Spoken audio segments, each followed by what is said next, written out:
I remember holding you when you were born and thinking if I sneezed, I was going to kill you because you were so small and they asked me to feed you. Like it fit in the palm of my hand, literally from fingertip to like a little bit further. Mm. And they're like, and then just, the nurse hands you to me and goes, just be careful. I'm like, what the? You I gotta feel be like a kidding memory me. of you that I have that like defines, I don't know, kind of how I think of you and like your character. I don't know. I feel like when we hung out together in high school, you'd always try and convince, like you'd try and get people to be like the boldest version of themselves, you know? Like you'd encourage them to always sort of done that, and you wanted the people around you to do that as well.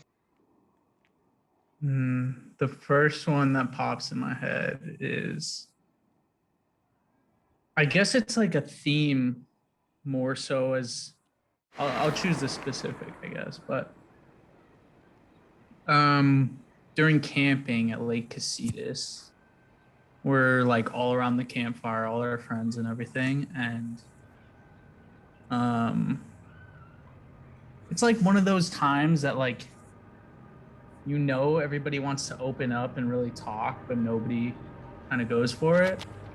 But then it's always you who kind of asks the questions and like puts us in uncomfortable situations that really help you like develop and things like that, and like really get us thinking more deeply, which is really nice. Instead of it like it's not at the icebreaker level, and we get past that right away, which is nice. I feel like your potential to be like extremely thoughtful in a simple, in a way that's just like a fanciful way.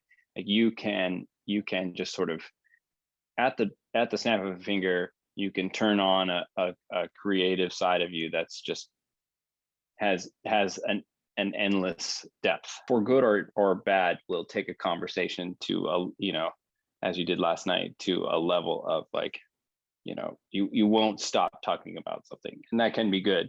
But it also is something that you'll have to wrestle with, for the rest of your life. Like, whoa, I need to figure out how to learn how people have turned off in this conversation.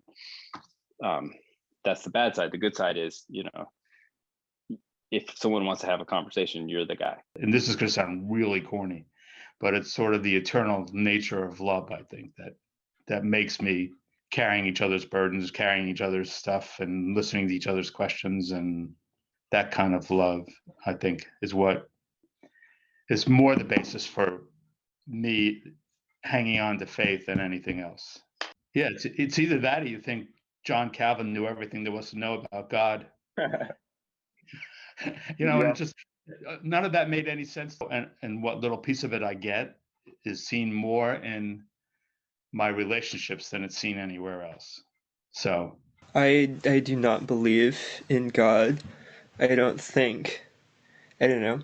I think what I've seen of the world, life seems to make the world around us makes the most sense if this is all there is, right?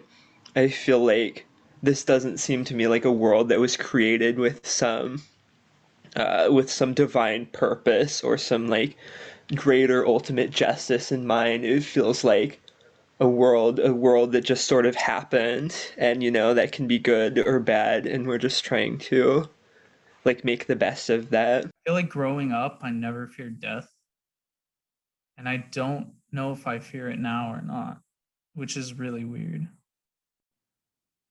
Things like that, like I don't know where I stand. I don't know, like when I'm struggling, sometimes I'll like pray, you know, because that's how like growing up every night, my mom would have us pray. But it's like I don't think I'm religious, but it's at the same time when I'm struggling and I do something like that, that makes me feel like I am religious. You know what I mean? No, I really don't think that there's any such thing as a literal consciousness that extends beyond our bodily function.